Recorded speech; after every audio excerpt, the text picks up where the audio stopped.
Break के बाद चलिए आगे बढ़ते हैं। बैटल ऑफ बंगाल जारी है और अब समय है उम्मीदवारों के नाम के ऐलान का। आज बीजेपी और टीएमसी उम्मीदवारों के नाम का ऐलान कर सकते हैं। नजर सबसे हाई प्रोफाइल सीट नंदीग्राम पर है। नंदीग्राम सीट बीजेपी और टीएमसी के लिए हॉटकेक बन गई है। यहां ममता बनर्जी पहले ही चुनाव लड़ने का ऐलान कर चुकी हैं और अब यह माना जा रहा है कि कभी उनके खासम खास रहे शुभेंदु अधिकारी बीजेपी की तरफ से उनको टक्कर देने वाले हैं। किसके लिए लकी साबित होगा नंदीग्राम?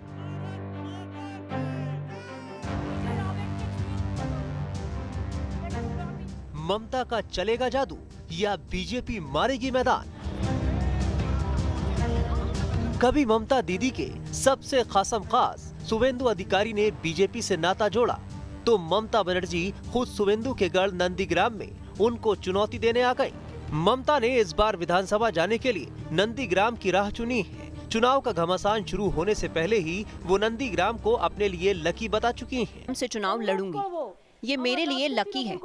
नंदीग्राम मेरी बड़ी बहन है, भवानीपुर मेरी छोटी बहन है। अगर संभव हुआ तो मैं दोनों जगह से चुनाव लड़ूंगी। अगर मैं किसी कारणवश भवानीपुर से चुनाव नहीं लड़ पाई तो कोई और चुनाव लड़। लेकिन मौजूदा सीएम के चुनाव लड़ने से यहां से पिछला चुनाव जीते शुभेंदु के हौसले बड़े हुए हैं। ममता बनर्जी के दावेदारी ठोकते ही शुभेंदु ने भी ताल ठोक दी है और कहा कि अगर बीजेपी ने उनको टिकट दिया तो वो नंदीग्राम से ममता को 50,000 वोट से हराएंगे। अगर 50,000 वोटों से मैंने माननीय को नहीं हराया, मैं राजनीति छोड़ दूंगा। आप लिख कर रख लीजिए। नंदीग्राम विधानसभा को लेकर टीएमसी और बीजेपी के बीच घमासान सिर्फ चेहरा बचाने भर की लड़ाई नहीं है। नंदीग्राम टीएमसी और बीजेपी दोनों के लिए अहम है। दरअसल नंदीग्राम शुभेंदु अधिकारी के परिवार का गढ़ माना जाता है और बीजेपी शुभेंदु को सामने रखकर इस इलाके में कमल खिलाना चाहती है।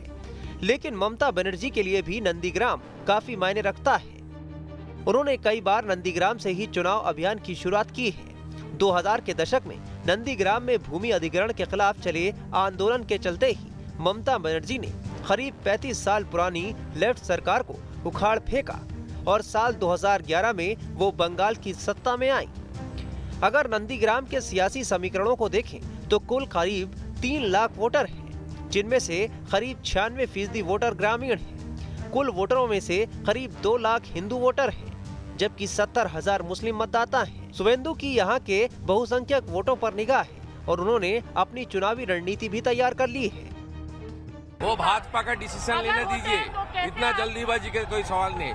जो कमल का प्रार्थी होगा उसका वहाँ से जिताना का जिम्मेदार शुभेंदु अधिकारी है। क्या दीदी डर गई है इसीलिए 2 सीट से चुनाव लड़ रही है? अरे दीदी का पास तो 62,000 का ऊपर डिपेंड करते हुए खड़ा होने का बात बोला। मेरा पास तो 2,13,000 है, जो जय श्री राम बोलता है। नंदीग्राम का इतिहास देखें तो 2016 में शुभेंदु अधिकारी टीएमसी से जीते थे। उन्हें 87% वोट मिले थे। उनसे पहले 2009 के उपचुनाव और 2011 के विधानसभा चुनाव में भी टीएमसी जीती थी, जबकि उससे पहले 5 बार यहां सीपीआई जीत चुकी थी। नंदीग्राम में दूसरे चरण में 1 अप्रैल को वोटिंग है। जाहिर है ममता बनर्जी के चुनाव मैदान में उतरने से यहां मुकाबला हाई प्रोफाइल हो चुका है। लिहाजा बीजेपी और टीएमसी दोनों लगातार रैलियां कर शक्ति प्रदर्शन कर रहे हैं। Team news nation. मेहमानों का रुख करने उससे पहले बड़ी खबर एक बार फिर से आपको बता दें। बंगाल चुनाव से जुड़ी हुई आज भारतीय जनता पार्टी अपनी पहली लिस्ट जारी करने वाली है। टीएमसी की भी आज लिस्ट जारी होने वाली है। बीजेपी ने 60 उम्मीदवारों के नाम लगभग तय कर लिए हैं। बंगाल में उम्मीदवारों को लेकर देर रात तक बैठक चली थी और माना जा रहा है कि आज दोपहर बाद कभी भी नाम का ऐलान हो सकता है। उधर टीएमसी की ओर से भी ममता बनर्जी खुद प्रेस कॉन्फ्रेंस कर नामों का ऐलान कर सकती है। यह माना जा रहा है सभी 294 सीटों पर। लेकिन मनोजीत मंडल, हमने जो रिपोर्ट नंदीग्राम को लेकर दिखाई वो आपने रिपोर्ट सुनी होगी।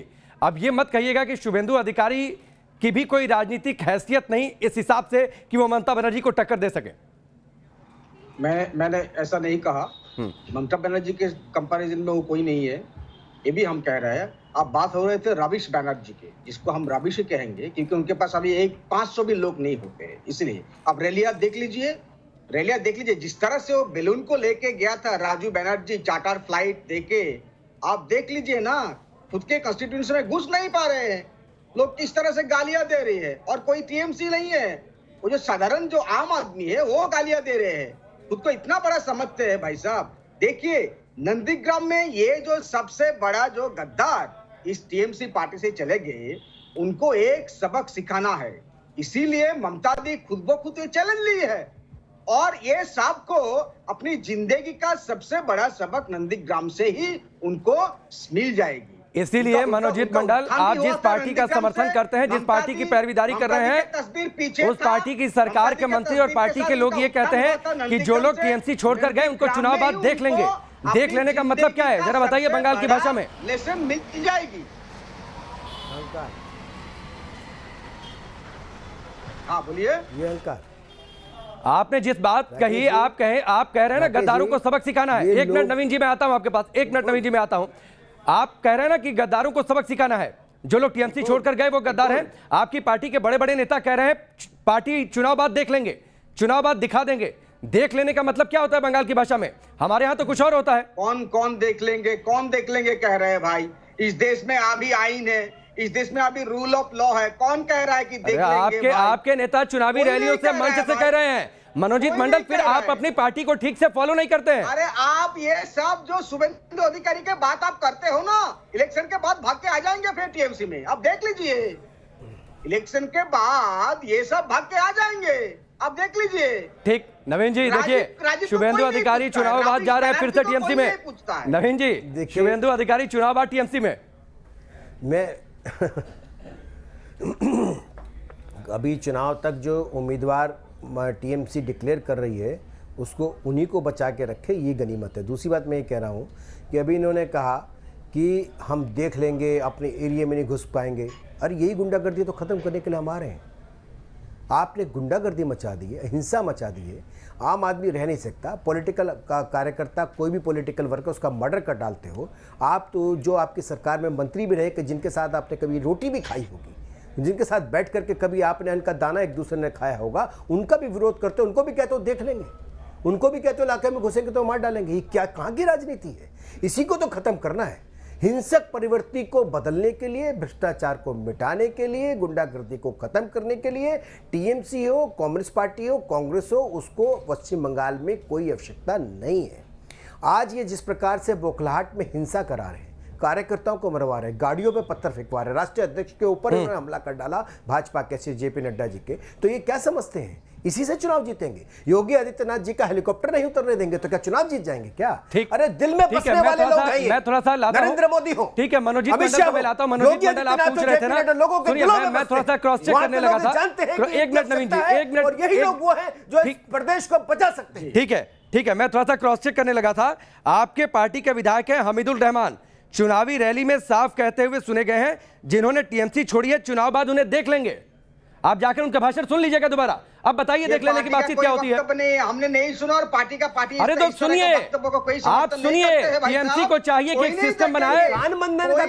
मैंने कहा कबूतर है। और भी इलेक्शन हो चुके हैं। 2019 पार्लियामेंट्री इलेक्शन के पहले मुकुल राय साहब भाग गए थे, क्या देख लिया था? पंचायत चुनाव से पहले नहीं, तो चुनाव बाद देख लेने की मतलब क्या होता है? बंगाली भाषा मुझे नहीं बेहतर समझ में आती है, हो सकता है बंगाली में कुछ और मतलब होता हो, हमारे उत्तर भारत में देख लेने का मतलब कुछ और होता है। नवीन जी समझते होंगे। एक साथ रहेंगे, कोई प्रॉब्लम नहीं। और वो जो शुभेंदु को जो बेलून अपने, मैंने तो बड़ा स्पष्ट कहा, मैंने कहा कि अब पश्चिम बंगाल की जनता टीएमसी को अच्छे से देख रही है, और वो देख रही है कि क्या कर रही है, राज्य में किस प्रकार से हिंसा फैला रही है। वो देख रहे हैं कैसे हिंदुओं का अपमान कर रहे हैं, वो कैसे देख रहे हैं कि मुसलमानों को भेड़ बकरे की तरह समझ रहे हैं, वो सब जान रहे हैं। आज ये रोहिंग्याओं के भरोसे रह करके पश्चिम बंगाल के मुसलमानों को भी अपमान कर रहे हैं। हिंदुओं को तो अपमानित क्या ही है इन्होंने? कौन इनके साथ है? इनके साथ इनके अपने लोग नहीं है, किराए पे लोग लाने पड़े। इसलिए मैं बार बार कह रहा हूँ, पश्चिम बंगाल का रण पूरा देश देख रहा है और वहां पर भारतीय जनता पार्टी का भगवा लहरा चुका है। ये कितनी भी कोशिश कर ले, ये कितने भी प्रपंच रच ले, लेकिन किसी भी प्रकार से ऐसे लोगों को भ्रमित नहीं कर सकते। आज पश्चिम बंगाल की जनता जानती है, चाहती है और यही मांग करती है कि टीएमसी हो, कम्युनिस्ट हो, कांग्रेस हो, उनको खा के बाहर फेंक देना चाहिए। ये लोग वहां पर कॉर्पोरेट के भी लायक नहीं है। जिस प्रकार से लोगों के अंदर ये इनके अंदर नफरत भरी हुई है, पश्चिम बंगाल के लोगों के प्रति नफरत भरी हुई है, ये लोग कैसे सरकार चलाएंगे और कैसे चला रहे हैं? जिस प्रकार से वहां पर इस समय पश्चिम बंगाल के अंदर लोगों को भ्रमित करने में लगे, मन में हिंसा, ये लोग मन अच्छा में देख रहे हैं। हिंसा, आपकी और- चैन में अरे हिंसा, किसी का हर बेटा जगह में आप अगर सिर्फ हिंसा बात बीजेपी के करते लिए हो। एक मिनट जरा हिंसा की एक मिनट नवीन जी, मनोजीत पश्चिम मंडल हिंसा बंगाल की बातचीत हो बेटी गई। को मारोगे? पुलिस क्या आपकी है हालत ना, है आपकी? एक मिनट रुकिए, पुलिस आपकी है ना, जो भी चुनावी हिंसा अभी तक है, चुनावी हिंसा अभी तक हुई है, जो केंद्र सरकार की ओर से जो आंकड़े आए हैं उसमें आपकी भी पार्टी के कार्यकर्ता बड़ी संख्या में मारे गए हैं, बीजेपी के भी कार्यकर्ता बड़ी संख्या में मारे गए हैं। नहीं, तो आप लोग क्यों नहीं कंट्रोल करते पॉलिटिकल हिंसा पर? इलेक्शन अनाउंस होने के बाद क्या कहां पर हिंसा हुई दिखा दीजिए। नहीं, तो इलेक्शन अनाउंस होने के पहले की बातचीत कर रहा हूं मनोजीत मंडल, इलेक्शन अनाउंस होने के पहले की बातचीत कर रहा हूं मैं, पिछले 2 साल की चर्चा कर रहा हूं। पिछले 2 साल में जो राजनीतिक हिंसाएं पश्चिम बंगाल में हुई हैं, इसको रोकने का काम किसका था? दोनों पार्टियां हैं, वो क्या कम हिंसक है? और देखिए तस्वीर दिखा रहे हो, वो सब क्या है? अरे 80 से ज्यादा उनके खिलाफ कांग्रेस पार्टी, कांग्रेस हिंसक ही है, सब एक तरफा होते हैं क्या? एक तरफा हो रहा था हिंसा, मतलब दो तरफा हो रहा है ना? क्या बात करते हो? नहीं मनोजीत मंडल, मतलब दो तरफा हो रहा है। एक मिनट नवीन जी, एक मिनट मनोजीत मंडल, मतलब दो तरफा हो रहा है। मैं तो राकेश भाई बोल ही रहा हूं। मतलब दो तरफा हो रहा है ना? आपने कहा एक मिनट नहीं, ये ऑब्जेक्शनेबल है। एक मिनट रुकिए मनोजीत मंडल, आपने कहा एक तरफा हो रहा है क्या? मतलब दो तरफा हो रहा है, मतलब वो हिंसा कर रहे हैं, उस हिंसा का जवाब आप हिंसा से दे रहे हैं, मतलब मान लेना फिर। नहीं यार, लोकल लेवल आपने बोला नहीं मनोजीत मंडल, एकदम पलटने की जरूरत नहीं है। आपने बोला एक तरफा हो रहा है क्या? आपने बोला एक तरफा हो रहा है क्या? मतलब दो तरफा हो रहा है। आपने कहा कि दो तरफा हो रहा है। तरफ से हिंसा हुआ था, अभी नहीं हो रहा है। हाँ, मतलब आपने किया ना हिंसा, मतलब टीएमसी ने हिंसा किया ना, मतलब टीएमसी ने भी हिंसा का जवाब हिंसा से दिया, मान लूं मैं।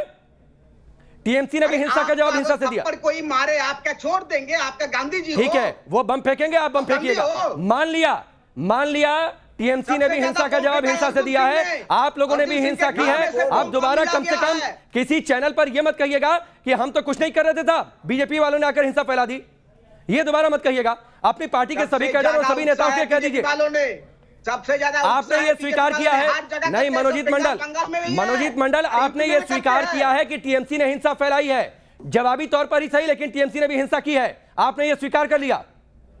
आप मेरा एक स्टेटमेंट ले रहे हो, आप इस तरह से चालाकी मेरे साथ मत करो। चालाकी नहीं साहब, चालाकी अब आप कर रहे हैं। नहीं मनोजीत मंडल, चालाकी जो आप कर रहे हैं उससे कहते हैं। आपने पहले कहा हिंसा एक तरफा हो रही है क्या? आपने कहा कि हिंसा एक तरफा हो रही है क्या? मतलब आपका आरोप है कि बीजेपी ने आकर हिंसा किया, तो आपने उस हिंसा का जवाब हिंसा से दे दिया। आप मान रहे हैं इस बात को, टीएमसी ने हिंसा की है? आप मान रहे हैं कि टीएमसी ने हिंसा की है? आपने नेशनल टेलीविजन चैनल पर आज मान लिया टीएमसी हिंसा करती है। टीएमसी पार्टी के एक समर्थक आज मान रहे हैं कि टीएमसी ने हिंसा का जवाब हिंसा से दिया है। पश्चिम बंगाल में टीएमसी ने हिंसा फैलाई है, सत्ता की शय पर हिंसा फैलाई गई है, ममता बनर्जी को यह सब कुछ पता है, आप मान रहे हैं ये बात? अब जवाब दीजिए नवीन जी। आप लोगों ने गुजरात मत जाइए, अभी मैं पश्चिम बंगाल की बातचीत कर रहा हूं। गुजरात पर जितनी चर्चा हुई है, सारे चैनलों में बहुत, जब गुजरात पर चर्चा हुई तब गुजरात पर चर्चा हुई, ठीक है? अभी पश्चिम बंगाल पर चर्चा का वक्त है। नवीन जी, आप लोगों ने हिंसा की, उसका जवाब हिंसा से मिला। बीजेपी की तरफ से ठीक है, चिल्लाने की क्या जरूरत है? बीजेपी का प्रवक्ता बैठे हैं, हाँ ठीक है राकेश भाई, हमारे मैं बीजेपी का पक्ष नहीं ले रहा हूं। टीएमसी साहब से लटका दिया, सुनिए टीएमसी साहब, इसलिए मैंने कहा एक मिनट नवीन जी, इनका जवाब देने दीजिए। नवीन जी एक सेकंड सुनिए। मनोजीत मंडल, बीजेपी के प्रवक्ता हम नहीं है, लेकिन नेशनल टेलीविजन पर जब कोई भी एक पार्टी ये कहती है कि उसने हिंसा का जवाब हिंसा से दिया है, तो बतौर पत्रकार हमें दर्द होता है। इस बात को आप समझिए। नवीन जी एक छोटा सा जवाब, नवीन जी एक छोटा सा जवाब। ऐसा मैंने कहा, आपने कहा ऐसा। नवीन जी 10 सेकंड में जवाब दीजिए, फिर मुझे बाइंड अप करना भाजपा के कार्यकर्ताओं को मार करके पेट पे लटका दिया गया, उनके घर में घुस करके मारा गया, भाजपा के राष्ट्रीय अध्यक्ष के ऊपर हमला कर दिया गया, और उसके बाद ये शांति दूत बने हुए हैं। ऐसे शांति दूतों को पश्चिम बंगाल नहीं चाहता। नहीं शांति दूत की बात ही नहीं ना, वो तो मान लिया नवीन जी कि उन्होंने हिंसा फैलाई है। आप लोगों की पार्टी के कार्यकर्ताओं ने हिंसा फैलाई, उसका जवाब टीएमसी के कार्यकर्ताओं ने हिंसा से दिया। उन्होंने मान लिया इस बात को, और ये मुझे लगता है पश्चिम बंगाल के चुनाव का अब तक का सबसे दुखद पहलू है। बहुत बहुत शुक्रिया आप सभी का। सरकार है, माफी के साथ वक्त इतना ही है। तापस इस हिस्से में मैं आपके पास नहीं आया, माफी के साथ बहुत बहुत शुक्रिया। अभी के लिए बस इतना ही, वक्त ब्रेक का, जल्द वापस लौटते हैं।